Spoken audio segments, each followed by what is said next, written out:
Sure. Thank you, Jody. So Christy Sproul, External Affairs Manager with Public Service Company of Oklahoma, PSO. We're an electricity company that serves customers in eastern and southwestern Oklahoma. But we do own and operate the Sundance Wind Farm that's here in Woods County. And so that's our presence in Woods County. Appreciate Jody letting us host. Thank you. Appreciate Jody letting us host this morning, and I'll turn it over to people that have a lot more to say than me. Wow, that was quick. Who wants to go first? Hey. Okay, Wesley. Hi, good morning. Glad to be here. Since I was here last time, I think in February, I was looking at my calendar this morning, Congress was finally able to pass the 12 appropriation bills that we have to get done every year. Normally that's done in September, but because of such slim majorities in the House and such slim majorities in the Senate, it's really difficult to get anything done because one's Republican-controlled, one's controlled by the Democrats. So we've been operating on a series of continuing resolutions since September, but like I said, in March it finally got done. We got all 12 passed, so the government is fully funded and is not in risk of shutting down until September the 30th, so we've got about 5 more months till the whole process starts over again. But that is very important for us, for our office, because the congressman, and I apologize, my name is Wesley Jaworski and I work for Congressman Lucas. I should have started with that. But the congressman, he is on the Agriculture Committee. He's a former chairman, so he is a very high-ranking member of that committee, and that is his legacy. And every 4 or 5 years, we have to redo the Farm Bill and reauthorize that. And so that was supposed to happen in 2023. Right now, we're operating on a 1-year extension of the Farm Bill. But now that those 12 appropriation bills were passed, we can move forward with getting the Farm Bill done and locking that down for another 4 or 5 years. G.T. Thompson, he's a member of the House from Pennsylvania. He's the chairman of the Ag Committee, and he has set a goal of Memorial Day for getting text out of committee and onto the floor. So we should be seeing that very soon and seeing movement on that. We're excited about that. One other accomplishment for our office that Congressman Lucas has been working on for quite a while and has made it a goal is to add the Secretary of Agriculture to the CFIUS board. What CFIUS is, it's the Committee on Foreign Investment in the United States. Here in Oklahoma, we have strong laws against foreign individuals owning land here in Oklahoma. It's just a matter of enforcing it. On the national scale, it's not necessarily the case. It's not illegal, but there is a board that reviews all these potential transactions. And so now that we have the Secretary of Ag on this committee, it deems food, agriculture as a national security risk, and rightfully so. So whenever we have foreign individuals, say from China, or who knows where else, that want to buy farmland, the Agriculture Committee has much more influence and say in potentially blocking that from happening, because we don't want bad actors buying up all of our best farm ground, or especially if it's around military bases. So I will stop while I'm ahead. Does anyone have any questions? Thank you. Glad to be here.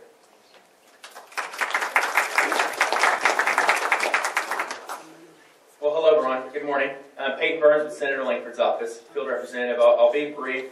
See, Casey's pacing, so I need to start moving a little faster. So the senator, they mentioned just that Wesley had about the budget. The federal government's budget runs from October 1st to September 31st of next year. So we've been running on about 6 months of a continuing resolution. We funded the budget for only in March until September 31st of this year. So we're going to have like 6 months essentially of an actual budget with appropriations that were made with a Republican majority in the House. As slim as it may be, partially conservative government is better than a budget that was run completely by a majority of Democrat control. So we're actually able to get that done, but for the last 6 months before March, we were running on a budget that was where Republicans were completely in the minority on that. But the senator, he has been working on several issues, and I'll be very quick on that, and I'll get to the main show here. But he's been working on immigration has been a focus for him for a very long time. He's been trying to solve the problem, get through the gridlock that is a partisan issue quite frankly, and try to find bipartisan common ground on where we can solve that problem. And it continues to be an issue, even whenever his efforts might fall short and the negotiations they're able to work through might not be something that gets through Congress. He still has his role as the ranking member on the Border and General Government Subcommittee for Homeland Security, and he's going to continue to work on that problem and solve the problem. He was questioning Secretary Mayorkas pretty firmly yesterday in committee.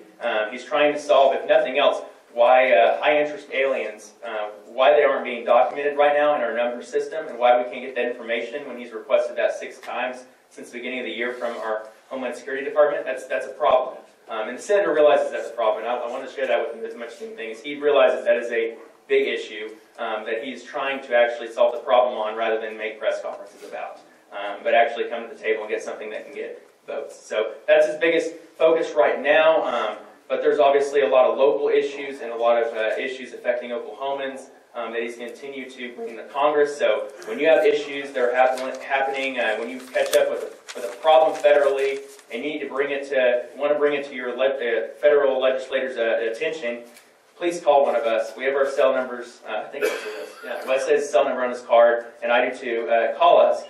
We might not know about it. There's a lot of I get a lot of calls where people just assume that we already heard about that issue, and we hadn't. That's what we're here for, and that's what you're here for as a constituent, to find you have the best expertise in your area on your issue. So bring it to us, and we'll try to solve the problem any way we can. So happy to answer any questions quickly. I can go into more detail with the Senator, but we have 2 people who are pacing faster the longer I talk. So, all right, thank you all.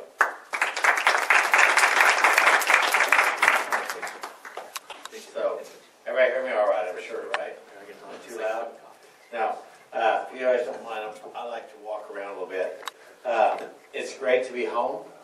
We are 3/4 the way through almost. It's been a long session, but it's going well. The official sound guys here. Greg, good to see you. So, anyway, just let you know some of the bills that I've been working on. House bills are through the House and now over into the Senate. You can still keep track of your bills as they go across. Thank you, Greg. You're welcome. Yeah. My prior authorization bill just went through both committees. It is now ready to go to the floor. By the way, just to give you a little background, what are the lay of the land at the state capitol right now? Just to make sure everybody's on the same page. We have switched bills, so the House is looking at Senate bills now, and they should have been all through the committee process, and they're going to the floor. So this last week, and this next week are the 2 weeks we have to hear all the Senate bills on the House floor. If they're not heard by then they cease to exist as far as, unless they're resurrected somehow. But I mean, generally they would have to be sent to conference or something like that. And so that's where we're at right now. So we are looking at Senate bills, and like I said, we just finished committee work, so we just finished our first week on the floor. We've got 1 more week, and then we will be done with Senate bills. We deadline week Senate bills next Thursday, or if we have to, we can go to Friday, but by our deadline. But I don't think that will happen. I think there's a little more agreement on the bills. There was kind of a hold up on some bills, and we're still fighting. It's kind of like, I like to use this analogy. If I borrow something that's yours and you take something that's mine, and maybe you use a better example. That's good enough. But anyway, I've got a little more leverage when I've got your stuff at my house, right? And you got a little more leverage when you have my stuff at your house. And so that's what the deal is. We got their bills. If we hold them and they don't get heard, you did all that work for nothing. And so that's where the leverage comes in.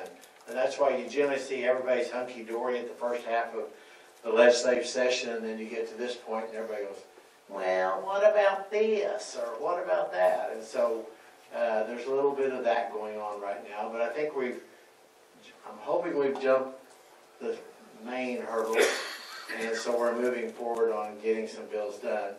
In fact, the nice thing is that the Senate is now hearing appropriation bills. Thank you, Senator. Amen, I'm happy to. No, but what we had to deal with, we've always had the process of doing the budget like we've been doing. The Senate took it upon themselves to take one day out of the week to look at the budget and to have meetings on it and all that, which was good. But then they got to the budget process, they got their budget and they presented their budget before any of the House appropriations budgets were added.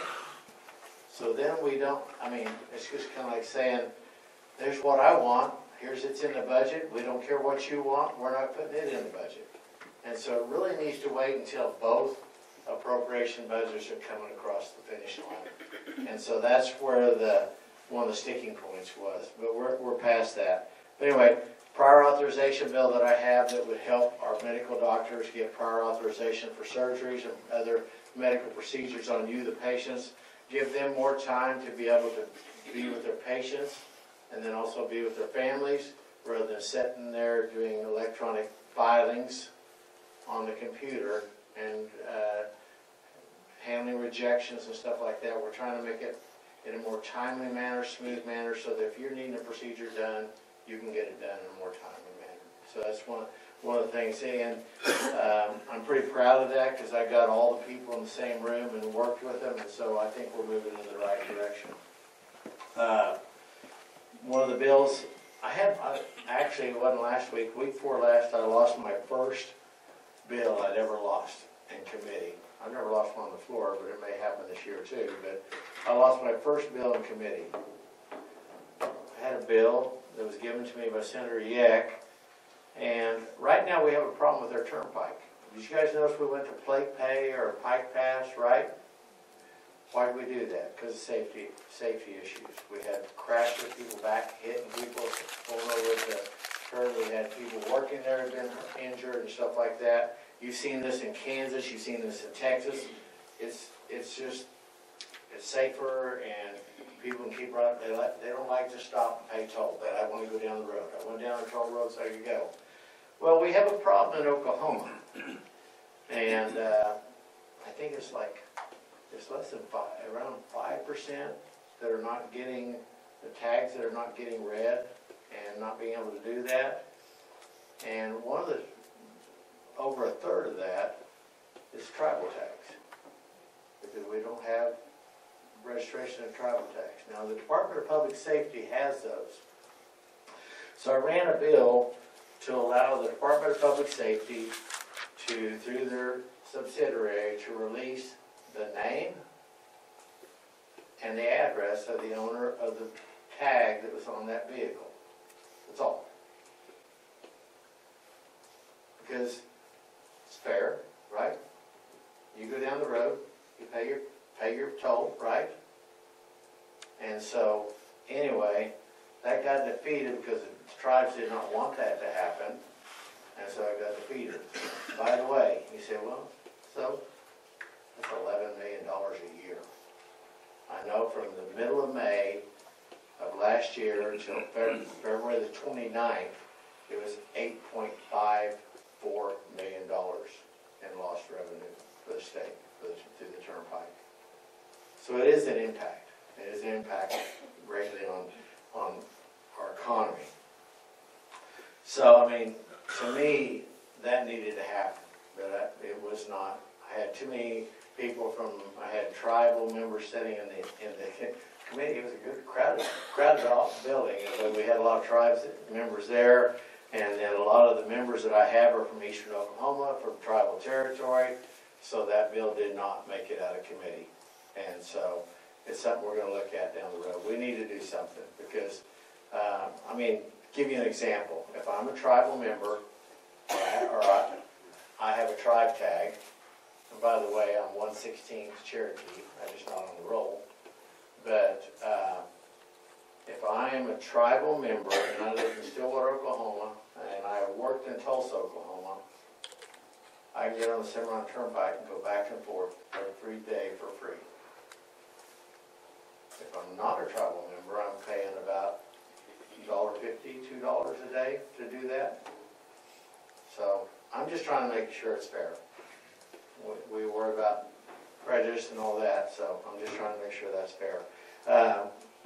Also, I don't know why I did this, but it seems like I've been a lightning rod for tough bills this year. Well, one of them was the water bill.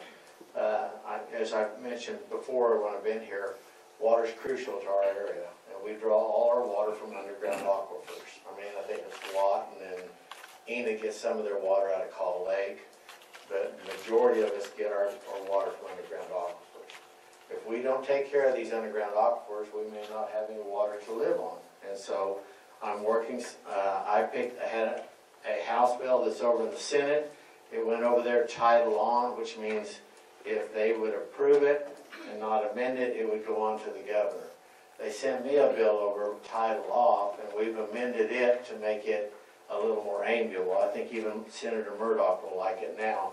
But we're trying to just put some guidelines in and appropriate volumes on what you should be able to use on permitted water, okay? Now, permitted water is commercial water. Domestic water is water that you use around your house and stuff like that.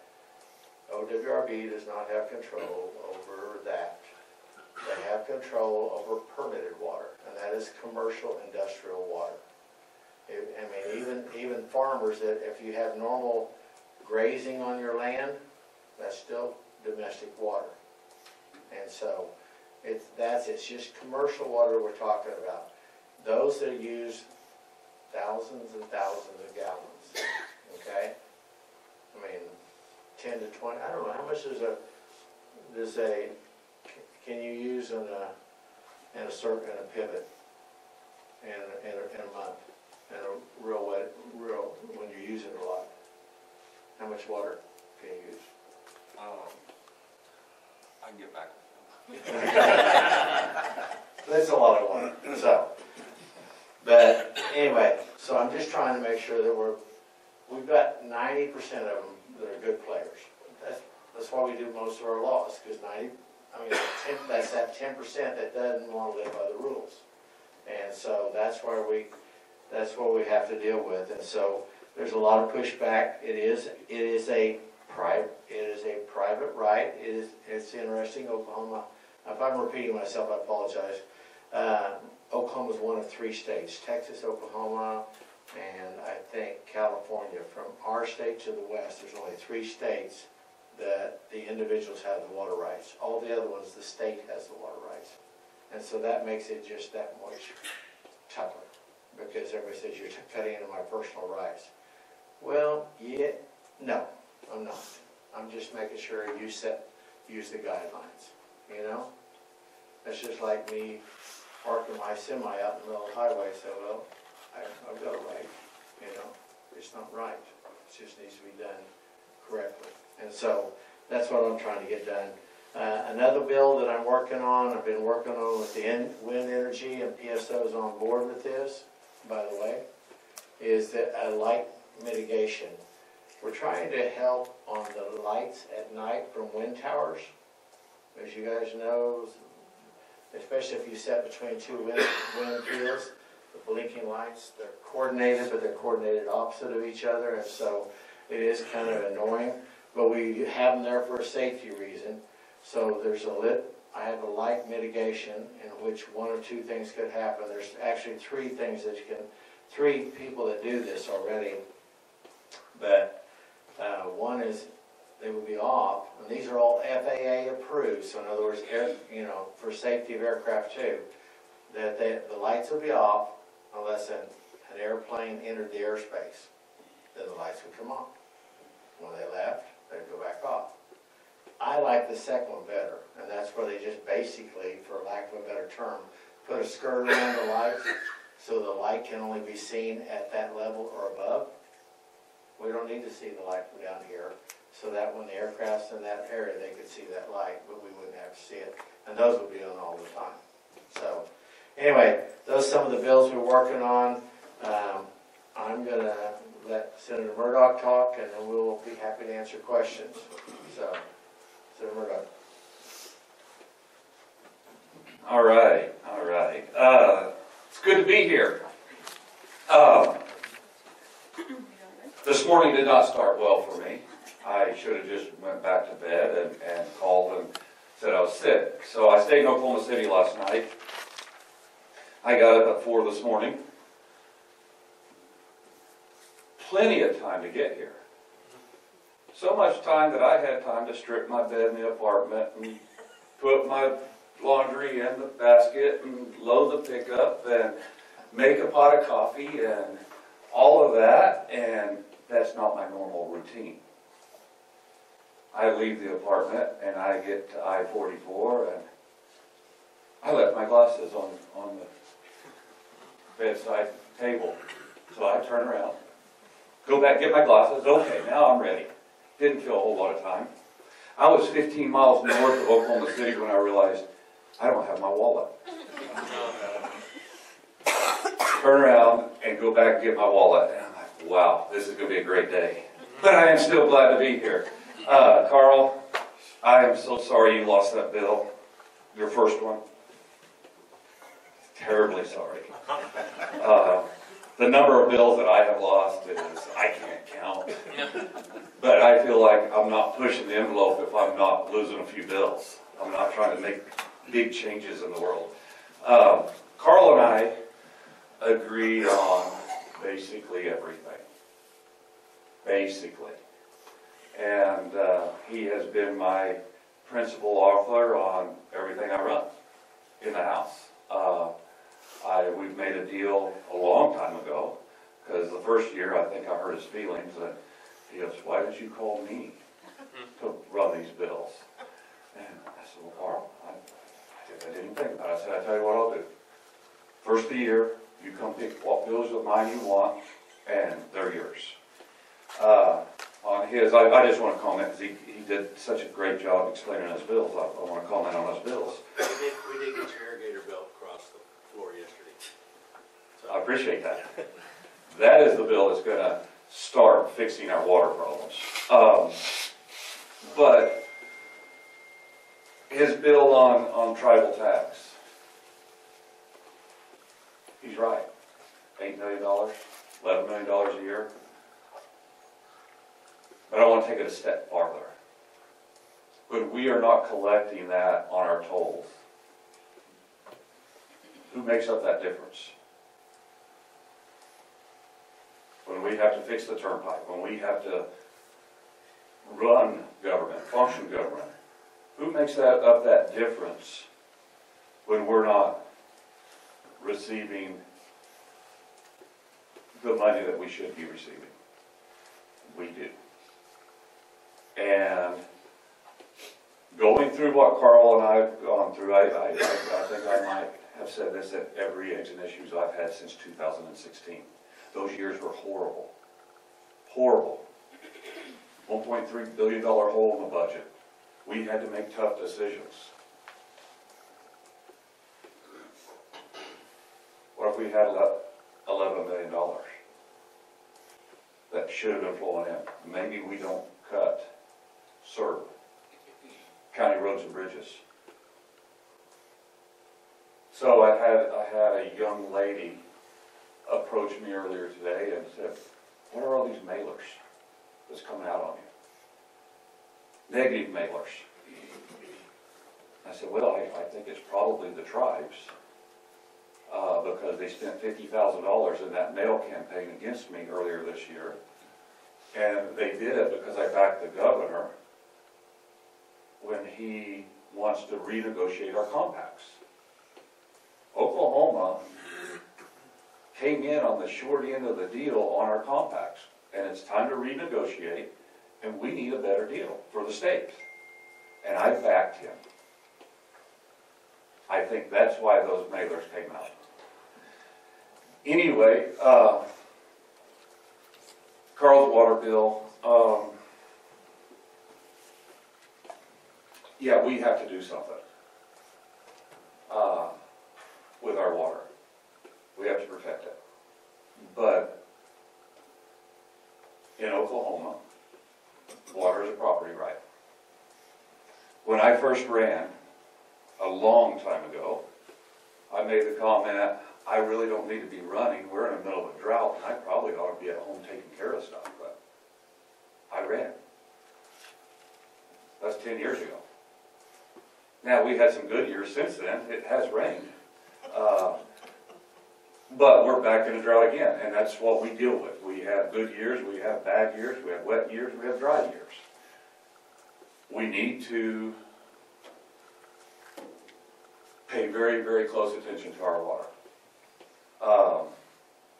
I started looking at what can we do, and you won't find a bigger advocate for private property rights than me. And in my county, which I think by far and away is the most driest county in the state of Oklahoma, we had an individual move in, actually a couple, two different entities, moved in from out of state, bought up some land and went to drilling wells. Scared me to death. And one of them I had heard had came from Clovis, New Mexico, and somebody down there had said, he sucked us dry down here and he just moved on. To greener pastures till he sucks it dry, and he goes, if he's going to suck you dry, then he's going to move on. That scared me. I started, what can I do? What can I do? What kind of regulations can I put on? I don't know what kind of regulations I can put on him that doesn't hurt the guy down the road from him. Now, with that being said, I have been looking at water since I've been elected. What can we do? And I've looked at our states around us, and you look at the drawdown on the aquifers, and the best case scenario is to look at the Ogallala, because the Ogallala covers 4 or 5 states. The drawdown on the Ogallala in the Panhandle through the last 10 years, through those droughts, was less than the drawdown on the Ogallala in the states that the states regulated the water. Now, why is that? I go back to, I trust my people. The vast majority of the farmers that's using that Ogallala have been there for generations, have been there since statehood. Granddad left it to his son left it to his son, and on and on and on. And the vast majority of people that we have irrigating today, their plan is to leave it onto their son. They take care of the resources. The irrigators in this state is not unlike any other industry.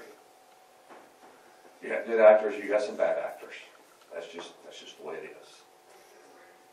But the vast majority, as far as people that use underground water, are the most efficient users of water in the state of Oklahoma.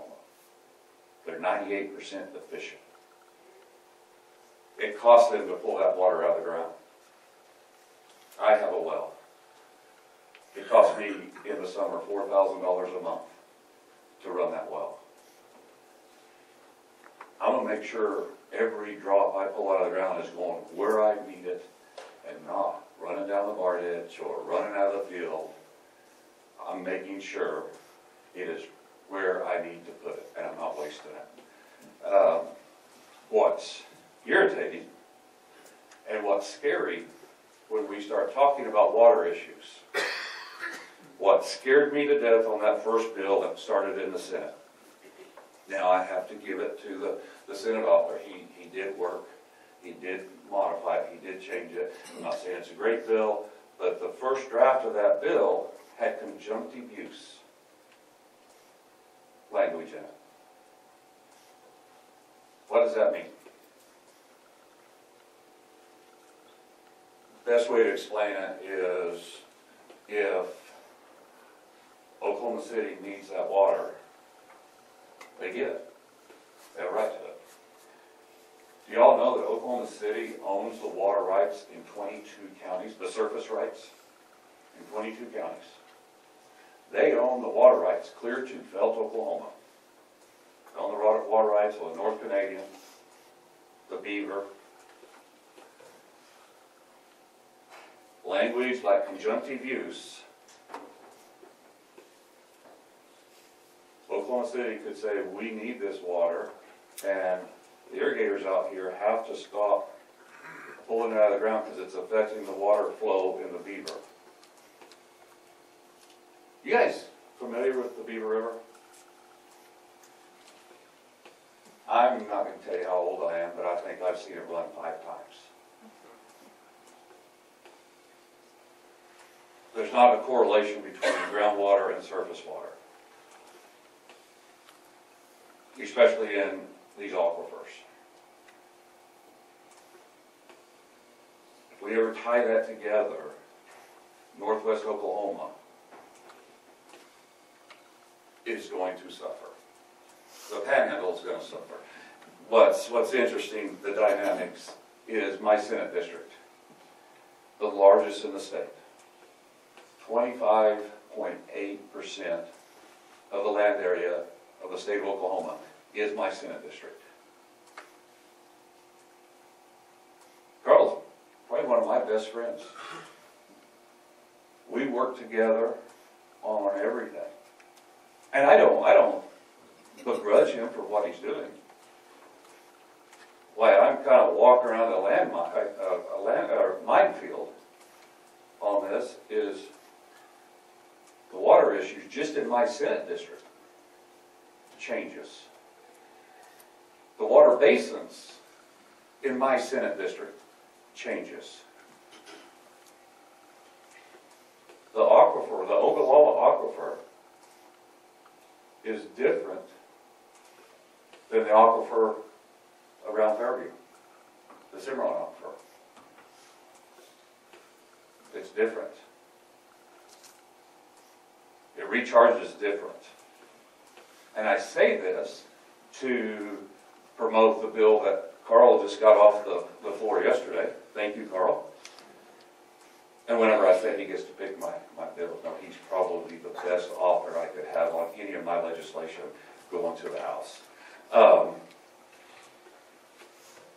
Sets up water districts. I ran this bill a few years ago, got it passed.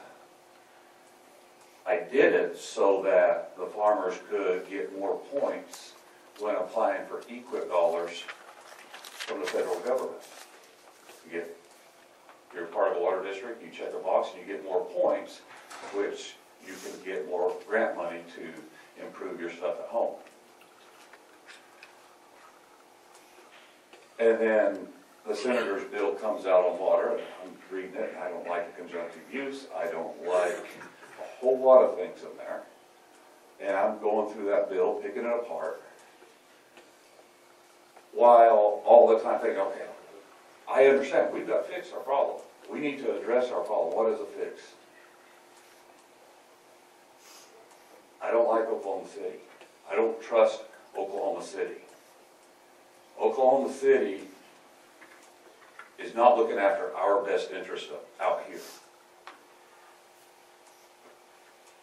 Why don't we take my bill, water districts? Now in my bill, we might need to tweak it a little bit, but it's county by county, or 2 counties are adjacent and they want to form a water district within the 2 counties, they can. But we start regulating, our regulations that we put on water is basin specific. Because in the state of Oklahoma, we can't run special law. I can't run legislation that just affects the Ogallala. I can't run legislation that just affects the Cimarron aquifer. It has to affect the entire state. We go from rainforest to high desert in the state of Oklahoma. You get to McCurtain County and they have 60, 65 inches a year. Cimarron County, we have 14. That's a big difference, but you ought to be there in Cimarron County the night it all comes. Now that's amazing. But putting regulations on it that is blanketed, equal for everybody, is not fair to either side. And we need to divide our basins up so we can, instead of in there cutting with a chainsaw, we're in there with a scalpel, addressing each individual basin's problems, issues, so we can fix that. That's my idea on what we need to do to start addressing our water problems. Now that I tore your bills all to hell, Carl, we'll talk about my bills. The governor signed a bill of mine yesterday on conservation easements. All my bill said is if there's a conservation easement on a piece of property, you have to declare it when it sells. Pretty simple. Why isn't it already there? I don't know why you didn't already have to do that. If somebody's killed, murdered in your house, you have to declare it when you're selling your house, don't you? But not on a conservation easement. So say I buy your piece of property, and I want to develop it, and I go in there, I'm going to start developing it. Oh, whoa, whoa, you can't. There's a conservation easement on it, and you can't do anything with it. It has devalued property. There's some studies in Nebraska that it devalues the property about 40% when there's a conservation easement on it. So I think in all fairness and openness, I think that should be declared to someone that's buying that piece of property. So the governor signed that bill yesterday. Very happy about that. I want to talk about the 911 bill that I ran last year. That bill still is the best bill I've ever ran. Been down there 10 years, it's the best bill I ever ran. Why? Because it is actually going to save lives. It will save a life. It's going to save several lives. But a lot of times, Carl and I will pass legislation and we move on to next year, more legislation. And very seldom do we look back and say, okay, what did that actually do? Well, this year, I had my EA dig into what did this 911 bill do for my district. Now, I may kick term limits in the teeth a little bit. The bad thing about term limits is about the time you figure out how that building works and how to accomplish things, you go home and you guys will send somebody else down there. And he's going to have to figure out how the building works. Well, I've been down there long enough to figure out how to get stuff done. And we've got to fight all the time because like what I said a while ago, Oklahoma City doesn't care about us. Oklahoma City is going to take care of Oklahoma City. Tulsa's going to take care of Tulsa. And I meant to go through the roll call sheet and see how many senators are from Oklahoma City and Tulsa. I tried to count them up on the drive up here, and there's 7 or 8 senators from Oklahoma City, and about the same from Tulsa. So that's 14, 15 senators out of 48 from Oklahoma City and Tulsa. How many senators do you guys have? Right. So when I do things to try to bring stuff up here to give us a little advantage, help us out just a little bit, it gets pushback. Oh, I can't tell you how many times that I've heard those senators, oh, well, nobody lives up there, it doesn't matter. And I fight back and I said, I represent the same amount of people that you do. We're just spread out a little bit more. But in this 911 bill, I figured out how the system works. I figured out how to get things in legislation that helps us. Now, like I said, this bill's going to save lives. And if you don't know about it, what it does, it brings the 911 system into the 21st century. Prior to this bill, our 911 system was on a 1970s analog system when you called 911. What was happening And I actually named the bill after a young man that died in eastern Oklahoma that they couldn't find him. They called on their cell phone, 911, young man, 22 years old, having a cardiac arrest at his parents' house at lunch. They called 911. They didn't get there in time. They got lost. They couldn't find him.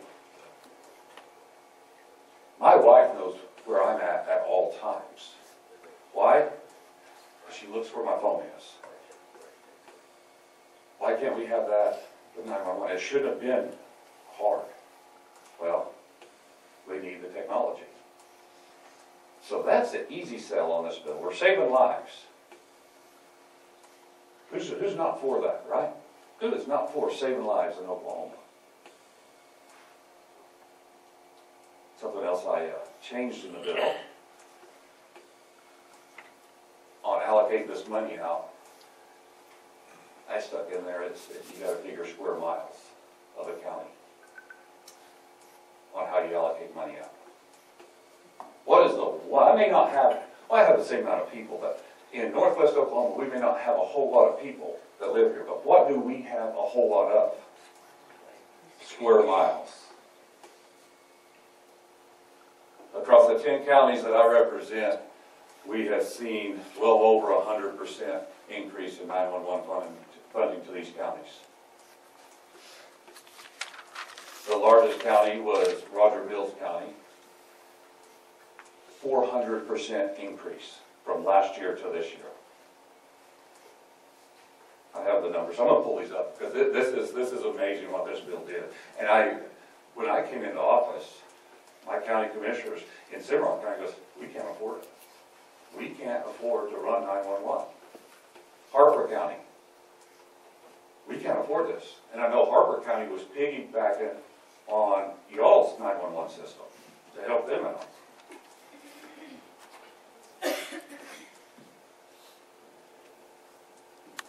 Give me just a second.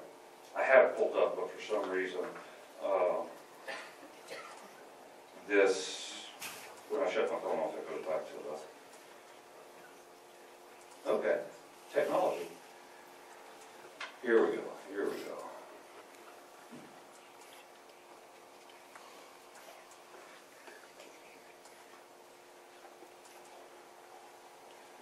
Roger Mills County in 2023 received $34,000 for their 911 system. This year, they received $171,000.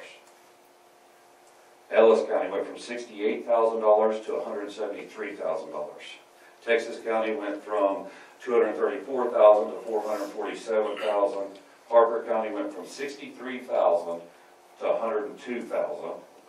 Major County went from $127,000 to $201,000.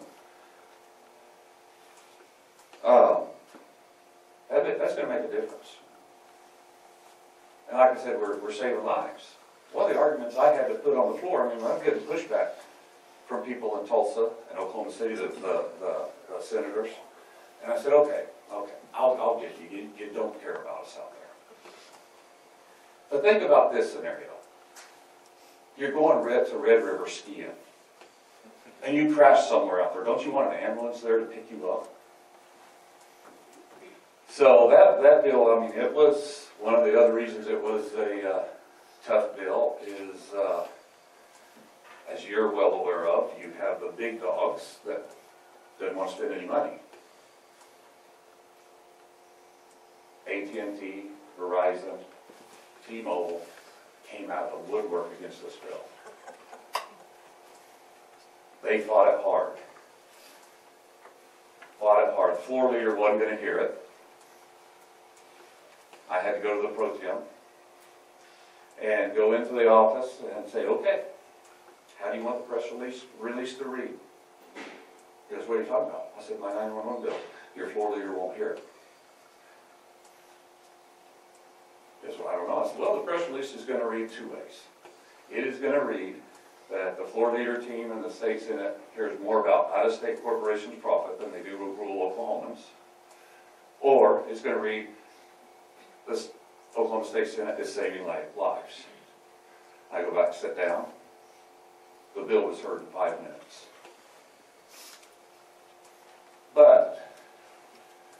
there's a reason these AT&T and Verizon hired good lobbyists, because they wouldn't have done there. They had convinced the governor to veto the bill. And I'm visiting with the governor, and he goes, well, that sounds like a good bill. The Secretary of State goes, well, no, it's just not a good bill. I'm like, well, no, it is a good bill. He goes, well, yeah, it's a good bill, but the funding mechanism is bad. Well, I just read you the funding mechanism. I thought it was great. And I said, Governor, no, the funding mechanism is great, because this is a fee on cell phones that goes straight to the 911 coordinator. Doesn't come to this capital. So in bad budget years, 911 coordinator, the state coordinator, doesn't have to go to the Capitol and beg for money. He doesn't have to go to the Capitol and beg, please don't cut us. That goes straight to them. They don't have to worry about it. I said, so the funding mechanism is good. He called me in 30 minutes and said, I just signed your bill.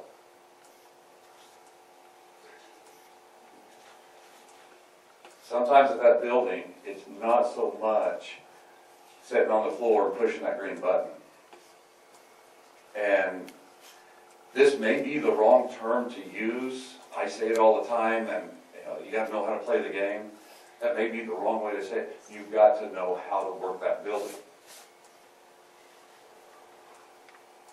You have to know how to work it to accomplish things.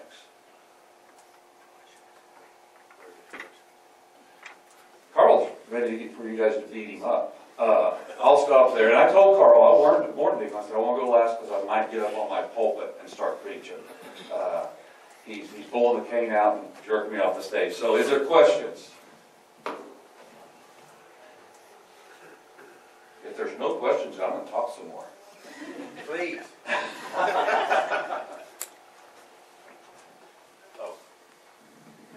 Quick comment.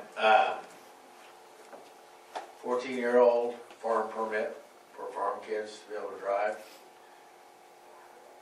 How many think went into effect November of this last year? How many think we have in the state already? Huh? Who? She said 200 and somebody else said 80. 454. 454. We're helping farm families and stuff, and I've had a lot of people reach out. The first one was in Kingfisher, anyway. Folks, we're truly honored to get to represent you. We'll hang around for a few minutes if you want to talk about anything. We're always happy to talk. I mean,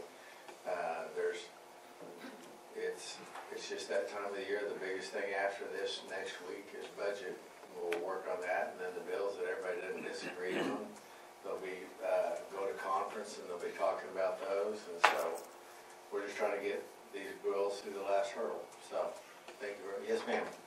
Well, I got a postcard in the mail that I'm supposed to ask you about Senate Bill 1915 concerning prescription drug costs.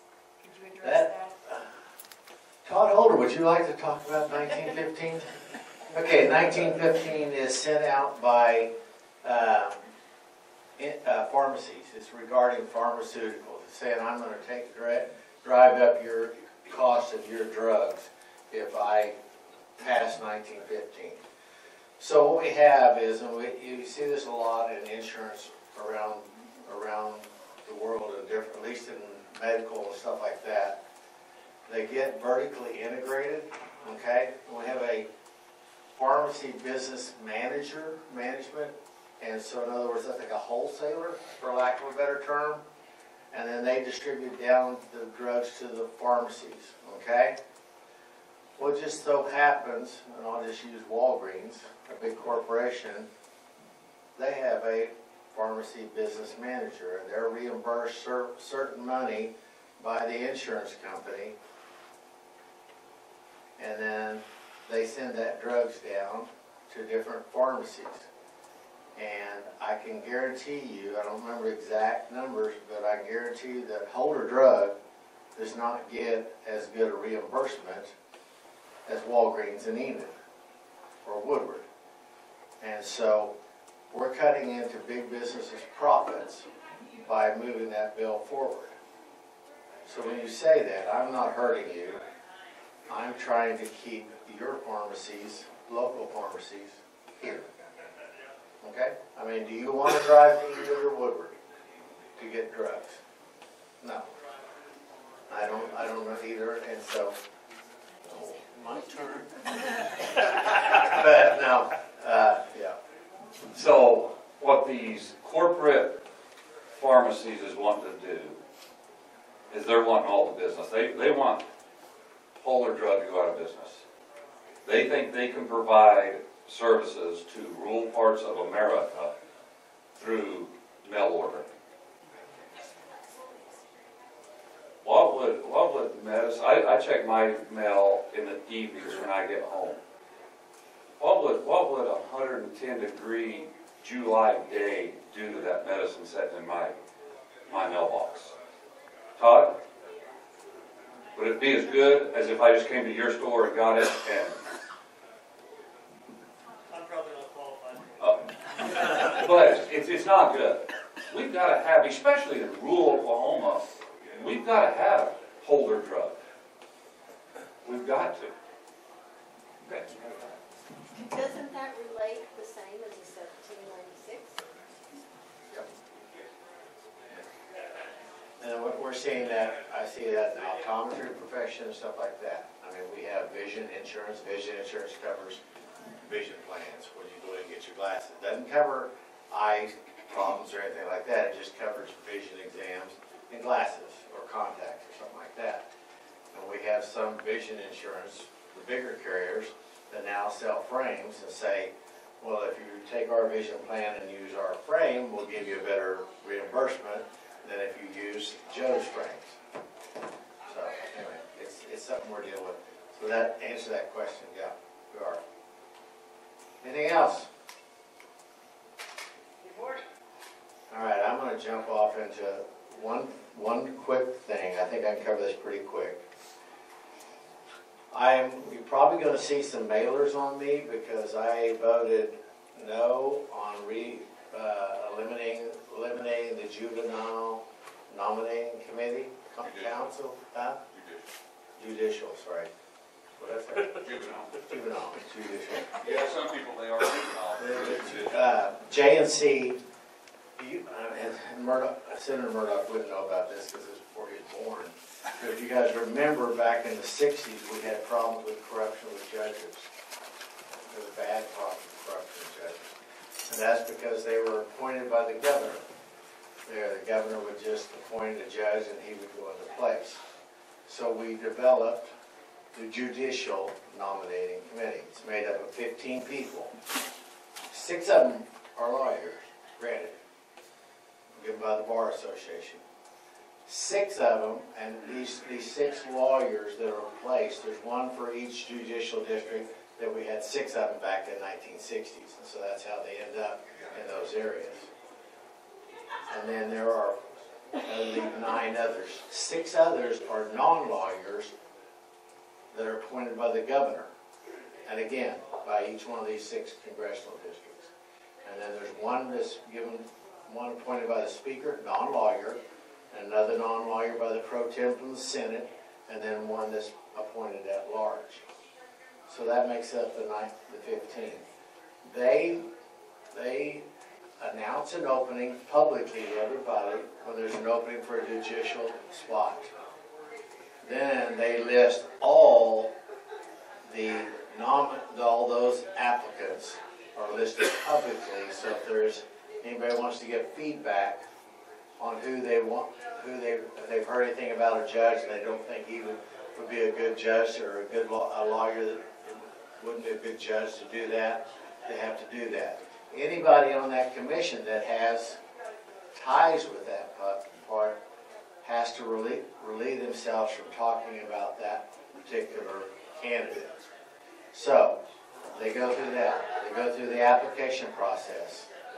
Those, after they do the application, after they've heard the interviews, the very next day, so there's not time for somebody to tell them what to do, immediately they go in and they give out 3 applicants to the governor that they think would be good for this judicial position.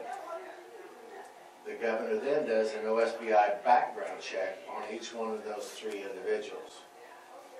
We're trying to make sure that they're done in correct terms. There's a large group with, again, a lot of money to send out mailers and stuff like that wants that changed. In fact, me voting to keep the Judicial Nominating Committee and not throw it out and just let the governor pick it, and then the Senate and the Senate and the House okay and say it's all right and go on down the road. I'm not pro-life. I don't know how that ties, but I'm not pro-life now because I want to keep this in place. I'm sorry, folks. I think it's a fair, legitimate deal. Do we need to do things in judicial districts? Yes. I think one of them's retiring. They need to be retired. They need to retire by at least age 75. I think we need to be more public about things that are going on. I just don't think we need to throw the baby out with the bathwater right now. Okay? So I'll be happy to visit with you more. I just don't think it was a good deal. I'm worried we'll get into the corruption that we had back in the 60s. I saw it. I don't want to see it again. So that's one of the reasons you guys will hear about SJR 34 or that I'm liberal or that I'm anti-life. Those are the things. But you guys send me up there to try to make good decisions based off facts. I want to come back and explain my facts to you. So, all right. Anything else? Can I say again, thank you very much for coming. Thank you very much for listening to us, and thank you very much for letting us serve.